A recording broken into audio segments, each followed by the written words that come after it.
Olá, sejam todos bem-vindos a mais uma edição do programa Meu Espaço Minha Vida. Essa é a edição número 17. Eu sou a professora Gisele Diziura, sou coordenadora dos cursos de Arquitetura e Design da Uninter e tenho aqui um enorme prazer em receber o professor doutor Marcelo Ferreira de Castilho. Seja muito bem-vindo, professor. Obrigado, Gisele, obrigado pelo convite. É um privilégio estar com vocês essa noite. Hoje vamos conversar sobre liderança positiva para negócios criativos. Você já ouviu falar em liderança positiva? É isso mesmo, vamos falar em felicidade. Você é feliz no seu trabalho? Passamos tantas horas no trabalho e se tornou essencial avaliar se somos ou não felizes durante a nossa jornada no trabalho. Por isso, desde 2017, você sabia que um relatório chamado World Happiness Report inclui uma seção dedicada à felicidade no mundo do trabalho? E aí, entre as variáveis os variáveis critérios, esse é um deles. E esse relatório, então, mundial da felicidade, tem essa pesquisa histórica sobre o estado de felicidade. A gente sabe que a felicidade existe e o professor aí vai nos contar um pouco sobre isso, mas como chegar? Será que a felicidade ela pode ocorrer no mundo do trabalho? E será que uma liderança positiva, realmente positiva, pode ajudar ou pode engajar os colaboradores nessa felicidade?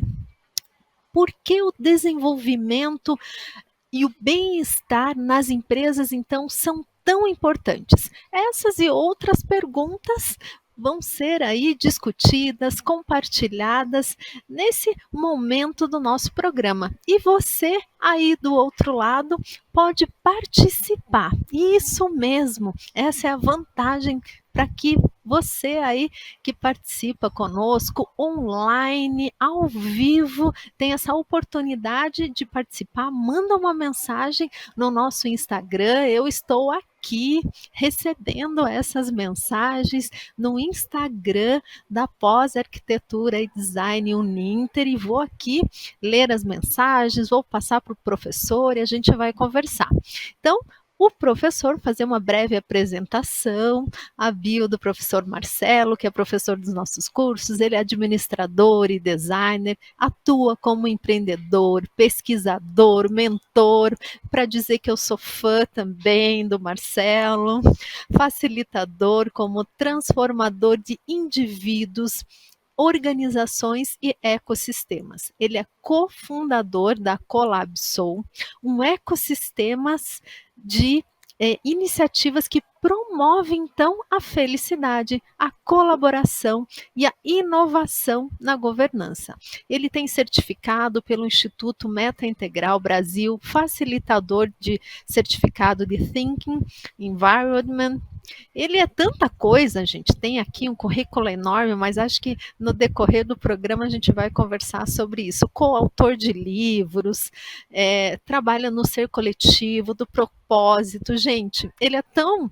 Bom, eu já falei que eu sou fã, então vamos lá. Vamos começar com o aquecimento.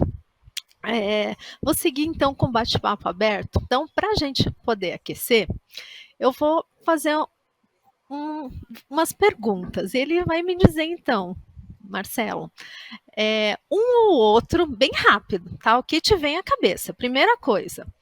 Então, liderança, dom ou aprendizado? Hum. Olha, liderança, com certeza, se trata de aprendizado. E também tem a questão do dom, né? Umas perguntas difíceis. É para escolher isso, uma ou outra? Eu fico com aprendizado. Pode falar Outra coisa, mais? Hum, vamos, deixa aí, deixa vamos lá, na mente, a gente vai falando sobre isso, né? É só para aquecer. tá bom. Mito ou verdade? Liderar, muitas vezes, é ficar sozinho? Ah, isso é interessante. A liderança muitas vezes exige ficar sozinho, é verdade. Sim. E a última, só para a gente. Perguntas para pensar. Liderar é ocupar cargo? Essa é interessante. Também, né? Liderar também é ocupar cargos. Quando a gente pensa em ocupar cargos, talvez a gente diga assim, cargos de chefia, né? Cargos de gerência, diretoria, sim, também. Não necessariamente, mas também. Então tá, então acho que já deu para, né, dar uma até para quem está aí do outro lado começar a pensar, porque são perguntas que permeiam muitas vezes os negócios criativos, as empresas que trabalham com criação. E aí, vamos lá. Como então liderar com foco em felicidade? Muito bem. Eu gostaria para falar disso, né, da liderança com felicidade ou em felicidade, ou sendo nós líderes felizes. Eu queria dar um passinho atrás para a gente refletir sobre felicidade no trabalho. E quando a gente pensa em trabalho, em geral a gente não associa com felicidade, é ou não é? A gente associa trabalho com um conjunto de tarefas que precisamos cumprir para dar um resultado e receber algo em troca. Então, o trabalho ele tende a ser um ambiente onde a gente extrai algo para nós e, em geral, ele não se torna uma fonte de bem-estar, né? Na lógica tradicional, ele se torna uma fonte de sobrevivência ou uma fonte de eu me realizar de várias maneiras, inclusive financeiramente. Mas quando a gente fala em felicidade no trabalho, de certa maneira, a gente está propondo uma transformação na concepção de trabalho. A gente se pergunta: será que o trabalho pode ser constituído de um interesse genuíno em pessoas? Né? E aí, quando eu trago essa pergunta para vocês, eu estou trazendo uma afirmação que é que o trabalho não traz um interesse genuíno em pessoas, não é isso? Então, quando a gente fala em felicidade, líderes felizes, a gente não tem como não pensar numa transformação cultural na forma como a gente trabalha. Quando eu falo transformação cultural, é a gente sair de um paradigma ou de uma compreensão que nós somos coisas, né? Porque a gente acaba sendo coisificado na lógica do trabalho, a gente se torna recurso, né? Então a gente administra recursos e as pessoas se tornam recursos. Então a gente sai desse lugar e a gente entra em um outro lugar onde a gente começa a reconhecer individualidades. Então, essa é uma porta de entrada aí para a nossa conversa hoje, né? Se trata então de uma transformação cultural, reconhece o ser humano na sua individualidade. Acho que é um bom início, Gi.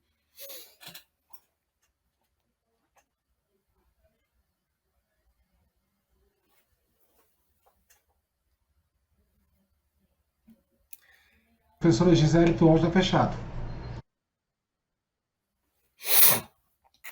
Em equipes, né, e você falou em individualidade, mas tem equipes que têm 40 pessoas, equipes com 60 pessoas. Como tratar essa individualidade?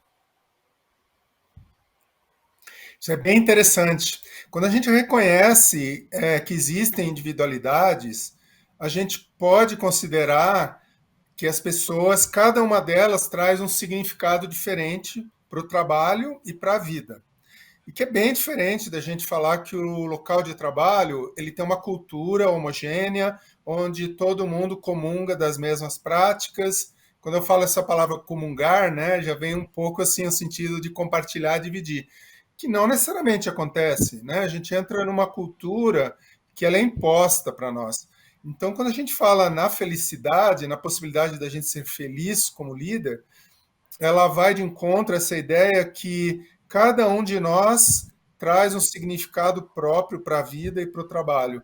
E aí faz todo sentido você olhar para cada uma das pessoas de uma empresa, ou de um grupo, ou de um time, e realmente abrir espaço para que elas possam trazer o significado que elas querem trazer para a vida delas e para o trabalho. Vocês veem que é uma mudança muito grande a partir daí mesmo, dessa ideia, né? Porque parte do princípio que a gente precisa conversar com os outros, né? A gente precisa dialogar, a gente precisa se interessar pelas outras pessoas e a gente precisa ser curioso, né? Porque a gente admite que nem todo mundo é igual. Então, cada um tem a sua forma de ser, o seu jeito, a sua maneira própria de entender o mundo e a realidade. Então, aqui, por isso que faz muito sentido a gente falar em transformação cultural, porque normalmente não existe esse espaço no mundo do trabalho, é ou não é? Eu já ouvi falar também, Marcelo, no termo fit cultural, que é do outro lado, né, do lado do colaborador, que ele tem que se alinhar com a empresa. Então, o propósito de vida alinhado com o propósito da cultura da empresa. Então, senão não anda e a felicidade não acontece. Então, isso existe mesmo, e se existe, como conseguir esse alinhamento, como conseguir essa conexão. Ou se não existir, se o colaborador vê que isso não acontece na empresa, não, melhor sair, melhor procurar uma empresa que se alinhe, ou mudar internamente, fazer esse autoconhecimento. Como que é esse processo? É bem interessante, Gi, você trazer esse termo, né, do fit cultural. Ele faz todo sentido quando a empresa reconhece que ela precisa fazer contratos com os seus colaboradores. Por que que eu falo contrato?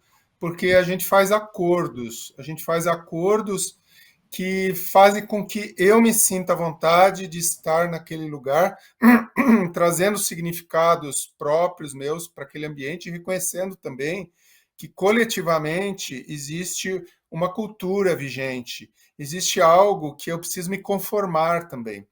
Então, existe uma mentalidade, né, um jeito que nos aproxima da felicidade quando a gente começa a fazer esses contratos. Então, eu faço contratos na hora que eu entro na empresa e depois com os meus times de trabalho, com o meu squad, com o meu grupo, eu também contrato. E aí o contrato ele tem um significado muito bonito, que é de trazer um espaço comum, um espaço compartilhado de compromisso e trazer aí também propósito comum e resultados mais potentes do que quando eu não faço contratos. Essa linguagem de contrato, né, de contratar, ele parte do princípio também que é possível a gente abrir esse espaço nas empresas. Muitas vezes esse espaço não existe porque a gente está preso na lógica da coisa, né, do recurso.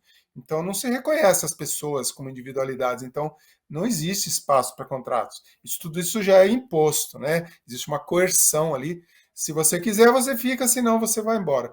Isso também é uma das razões porque a gente tem tanto problema de saúde mental nas empresas e tanta dificuldade em manter as novas gerações nessa lógica empresarial tradicional. Esse é um tema bem legal também para a gente refletir, porque a felicidade, de certa maneira, é uma alternativa a essa perda, né? A gente pode chamar isso de perda financeira das empresas, quando as pessoas não conseguem se manter nas suas posições ou as empresas têm dificuldade de atrair novos colaboradores. Agora você comentou nessa questão das gerações e dessas novas gerações, o quanto elas permeiam e mudam, e parece que está acontecendo uma prática meio corrente com relação a isso. Eu não me adapto e vou para outra, eu não me adapto e vou para outra.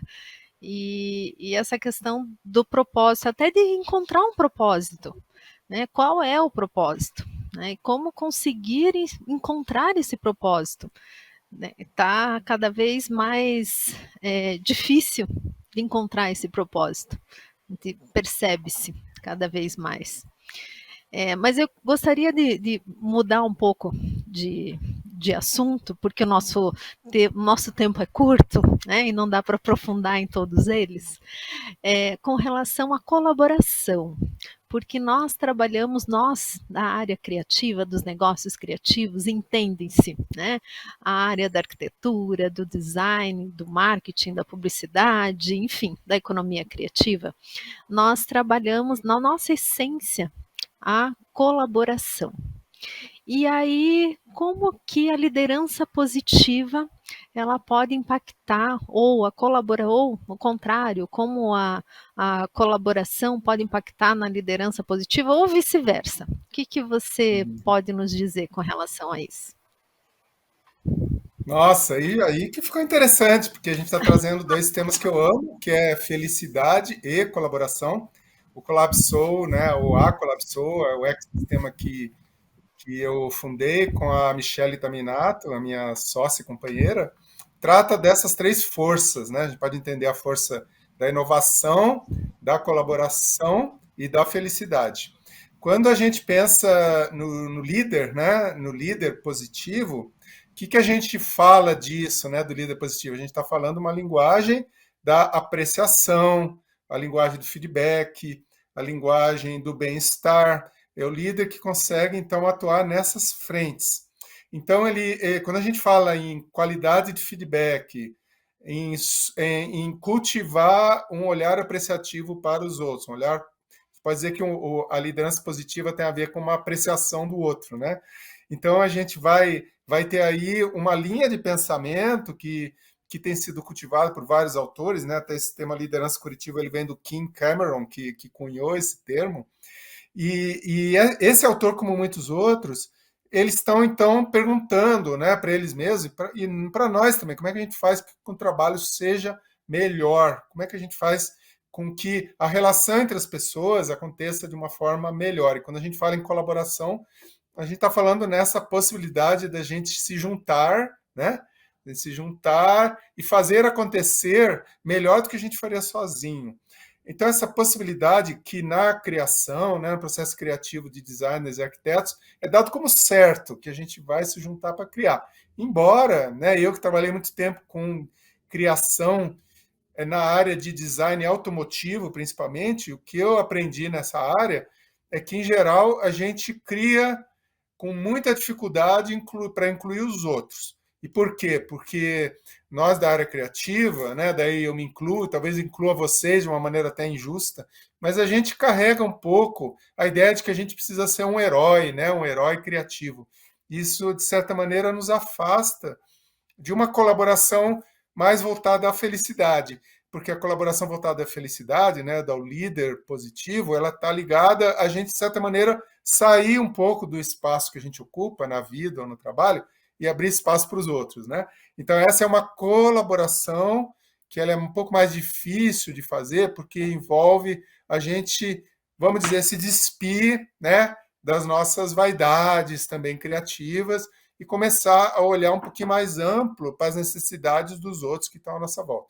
Essa linguagem, então, de olhar para os outros, olhar para as necessidades alheias, olhar menos para a gente, olhar mais para os outros, é uma linguagem que, na linguagem da felicidade, da colaboração, traz para a gente mais bem-estar, mais qualidade de vida, e na linguagem dos negócios traz mais resultados, porque a gente vai ter times mais comprometidos e pessoas com menos possibilidade de sair, né? Eu digo, quando sair porque às vezes ela está no time, mas já saiu, né? Ela faz de conta que está. Mentalmente, emocionalmente, ela está muito longe daquela realidade colaborativa. Então, uma qualidade bem legal do líder positivo é essa articulação da colaboração para melhores resultados. Quando ele reconhece que a colaboração não acontece só juntando partes ou recursos, que ela acontece nos processos criativos quando eu deixo emergir entre as pessoas uma sabedoria coletiva. Isso acontece no campo da felicidade quando a gente percorre caminhos de autoconhecimento também. Agora você tocou num ponto que é a vaidade. E quando a gente fala em criação e vaidade e colaboração, tem um outro item aí que é o limite. e as barreiras. E às vezes essa questão da barreira, ela limita a criatividade. E fica aquela questão, né? Até onde eu posso utilizar a criatividade e as ideias, né? E a autoria, muitas vezes, dos projetos. Né? Então, até onde, principalmente, bom, eu não posso dizer aí, dentre a arquitetura, dentre o design, dentre uma peça gráfica, né? Até onde é o limite da autoria do projeto, da equipe, do líder, da empresa, enfim, né? E como trabalhar tudo isso dentro de um negócio criativo, porque enquanto está na empresa, isso tem processos muito bem estabelecidos, mas dependendo do nível e do tamanho do negócio, às vezes isso não está bem estabelecido. Há uma metodologia do design que isso possa acontecer, ou a própria Colabsul trabalha nisso? Como que acontece? Então, é bem interessante trazer esse tema da autoria para profissionais da criatividade. Aí eu incluiria, né, todos os profissionais que trabalham com serviços da indústria criativa e também profissionais que trabalham com a inovação como um processo que está sendo amplamente utilizado como diferencial competitivo das empresas. E que aí incluem não só profissionais ditos criativos, mas também engenheiros, administradores, pessoal da medicina, enfim, um campo muito amplo da inovação. O que é interessante quando a gente pensa em autoria é que é uma força do indivíduo, né? Eu me fortaleço quando eu assumo a minha autoria e eu trago então a minha energia protagonista para as mudanças que as empresas precisam e que a gente pode expandir isso para o que o mundo precisa.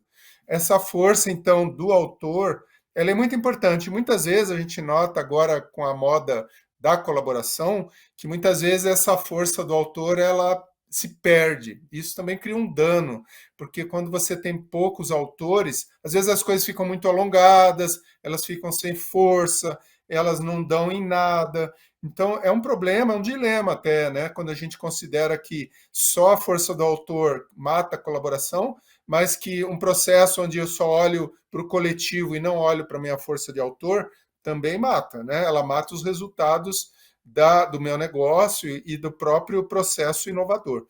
Então, eu acredito, Gi, que quando a gente pensa nos criativos, existe uma oportunidade muito grande em resgatar a força do autor, mas trazer essa força do autor na perspectiva da felicidade, que é respeitar os outros, né, na sua individualidade, nas suas necessidades e olhar para a realidade, né, você como líder, como gestor, olhar para a realidade que te cerca, não só como extrair dos outros resultado, mas considerar o bem-estar dos outros em prol de resultados. Então é uma mudança de mindset que faz com que os profissionais que estão aí na liderança da indústria criativa, eles possam fazer a diferença, não só com melhores resultados dos seus negócios, mas tendo pessoas que estão vivendo melhor, com melhor saúde mental, com mais bem-estar no dia a dia e muito mais comprometidas com o trabalho que realizam.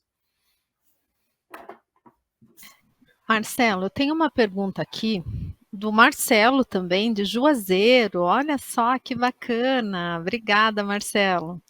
O Marcelo está perguntando o seguinte: agora é um antagonismo. Olha que interessante. A pergunta dele é assim: por que, que tem a ver com felicidade também? Olha só. Por que, que tem pessoas que não querem ocupar cargos de liderança em busca da felicidade?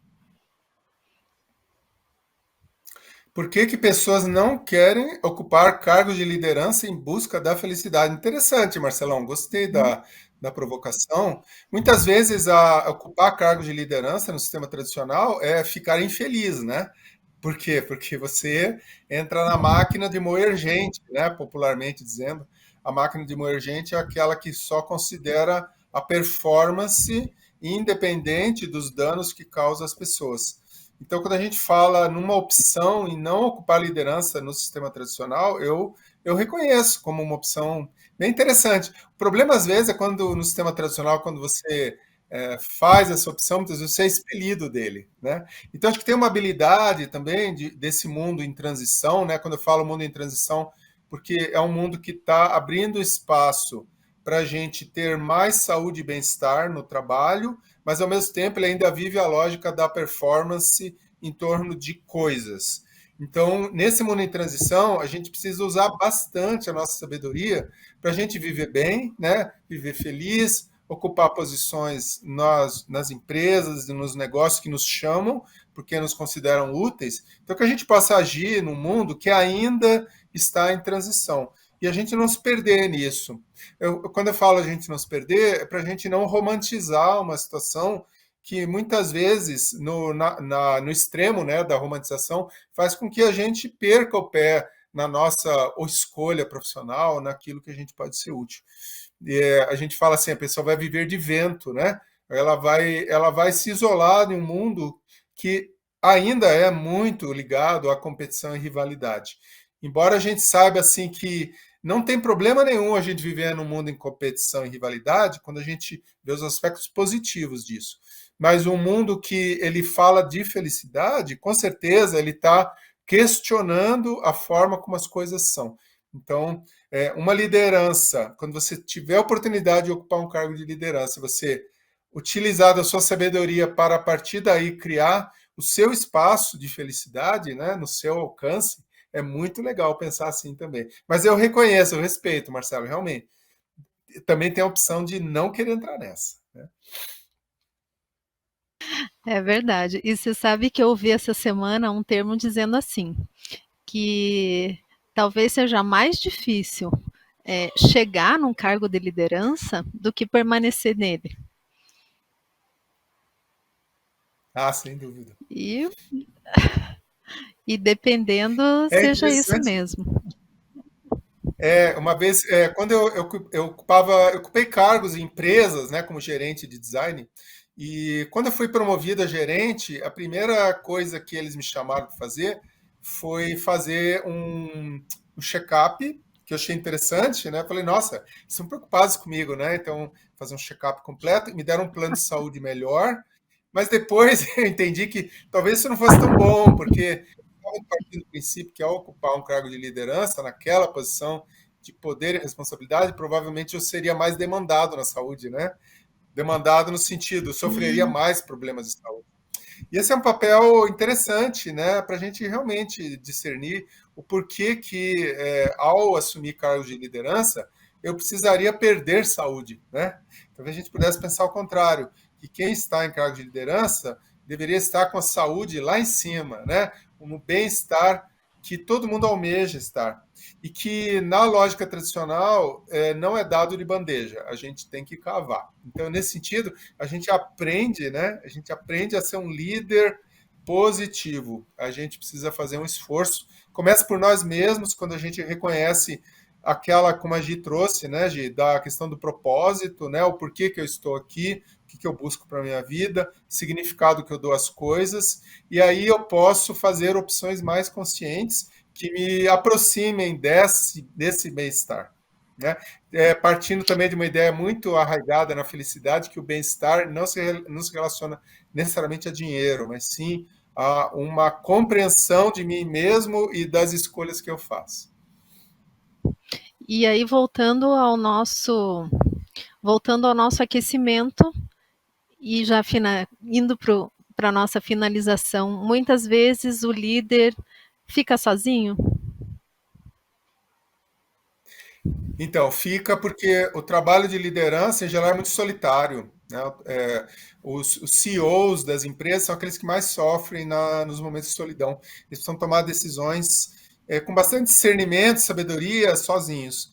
Por isso que também tem o mundo dos mentores e dos coaches, porque eles tentam também tapar esse buraco, né? O buraco da solidão das decisões.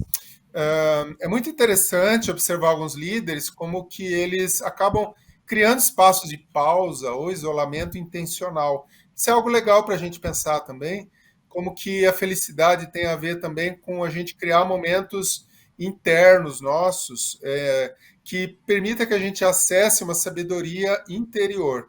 E as lideranças que se dão melhor são aquelas que cultivam. Isso pode ser feito de várias maneiras, né? De você realmente utilizar pausas de 10, 15 minutos ao longo do dia, onde você entra em estado meditativo, ou você realmente entrar em retiros, imersões, permitam que você se restabeleça e cultive em você mesmo esse espaço de decisão, que no final das contas, embora ele passe a ser colaborativo, a maior parte das decisões do líder acontecem em ambiente bastante solitário. Por isso que a gente tem que estar bem, né? Estar bem fisicamente, emocionalmente, conectado com o nosso propósito e espiritualmente a gente está bem integrado também. Quando eu falo espiritualmente, não se trata de religião, mas sim a gente dá conta da gente mesmo para agir melhor com os outros, né? Quando eu falo dar conta da gente mesmo, partindo do princípio que todo mundo é um caos, né? A gente vive um caos interior, então a gente precisa criar momentos de pausa para dar uma planeada e para a gente conseguir olhar as coisas de uma maneira mais isenta e mais tranquila para tomar as melhores decisões. Então, hoje tivemos a presença do professor Dr. Marcelo Ferreira de Castilho. Agradeço imensamente a sua participação, professor. E discutimos sobre esse tema tão importante que requer aí outras conversas, outros programas e conversamos então como potencializar bons resultados sobre felicidade no trabalho, felicidade com o grupo, com o time, com a colaboração para melhor desenvolver as nossas atividades, não só profissionais, mas como pessoais. Então, até uma próxima oportunidade. Até mais.